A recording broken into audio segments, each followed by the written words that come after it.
Welcome back to America Decides. The Democratic National Committee will elect a new chair on Saturday. Our colleague Ed O'Keefe spoke with the outgoing head of the DNC, Jaime Harrison, about then-President Biden dropping out of the 2024 race and about the future of the party. You know the lay of the party pretty well, and you know all the players. I try to. Yeah, it's your job to know. There were 3 or 4 people who would have done it if there either been more time or if there'd been some kind of pop-up primary system established. Well, what we established is we followed the rules, which basically said if you don't have a nominee, right, then it's the delegates of the DNC, of the convention, who will determine. And so that day, Ed, that Joe Biden dropped out, I called a few of the folks who I thought could possibly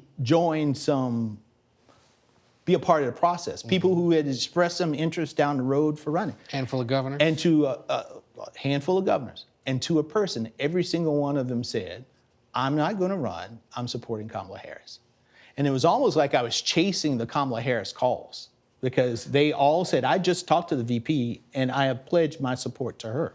So people made a decision not to run. Had they run, the rules we set up a process where they could have gone out and secured the signatures from a certain number of delegates, and they would have been on the ballot, and we would have gotten it all done before that Ohio deadline, which was the first part of August. So, so there was a process. People made a decision not to participate in that process, and Kamala Harris, because she did the work, was the winner. You think your party, elements of your party, too focused on being perfect and not focused on winning?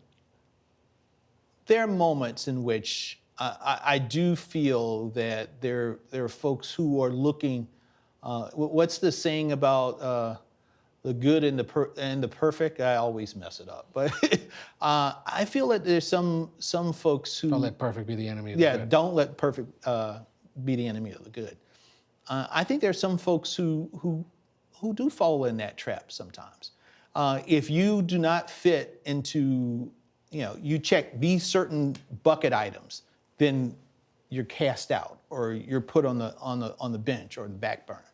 This is we are a diverse party. This is a diverse country. We come to this from different perspectives, and we're not always going to agree on everything. I love my wife more than life itself, and I can tell you we don't agree on every single thing. I'm sure you and your wife don't agree on every single thing, right? And so that doesn't mean then you discard and say, oh, I'm taking my ball and I'm going home, or I can't talk to you anymore. No.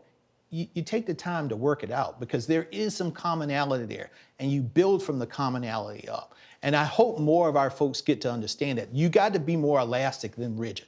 And sometimes we got folks that are very rigid. If you don't have the right job, if you didn't come from the right community, if you don't say the right word, and then therefore you are X'd out or you're castigated. I do believe we need to pause on that. Let's be a big tent, and let's be an open tent and embrace more diversity in terms of thought. So looking ahead, should Kamala Harris run again? If she wants to. You think she could win? I believe she can. I mean, if I didn't believe Kamala Harris could win, I wouldn't have worked as hard as I did to help her win this last time around. Donald Trump, and when you look at politics, Donald Trump and Barack Obama are just enigmas in politics. I think they do something different to the electorate every time they run that you can't counter. But then when they are not on the ballots, it's almost like you go back to the political gravity pulls people right back into it. That's part of how we won with how well we did in the midterms. So you're saying Donald Trump was unbeatable? No, not he wasn't. Joe Biden figured out how to, right? But Kamala Harris could have used more time and other things. But in the end of the day, Trump won't be on the ballot. He's a lame duck now. And so the question is, who will be on the ballot for the Republicans and who will be on the ballot for the Democrats? And how will the Republicans play their hand over the course of the next 4 years? And looking at how they played the hand so far, that's why I'm very confident that Democrats will take back the House in 26. You've got a race to succeed you on Saturday. Who should replace you as DNC chair? Well, I will let the members of the DNC determine that. But the one thing that we're going to hand over a strong Democratic Party. I've been in this building now for 8 years. 4 years as associate chair under Tom Perez, and then 4 years as DNC chair. When I think back to the DNC, when we walked in this door in 2017, this place is much stronger than what it was at that point in time. The data and the tech investments that we've made under my chairmanship, people talk about Howard Dean and the 50-state strategy.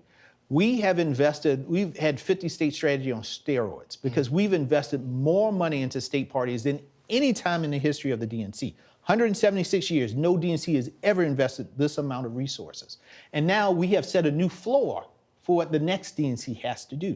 A lot of people around you, Congressman Clyburn, some of your associates here, have endorsed Ken Martin. Why not just endorse Ken Martin? Because Wouldn't he be the best continuation of? I said at the very beginning, Ken is a dear friend of mine, and I think he would be one hell of a chair. But there are a lot of good candidates who I think he would do a really good job as chair as well. I said when I started this process that I was not going to publicly endorse and do that, and I'm going to continue that. Good to hear from Ed O'Keefe and the outgoing chair there, Jaime Harrison.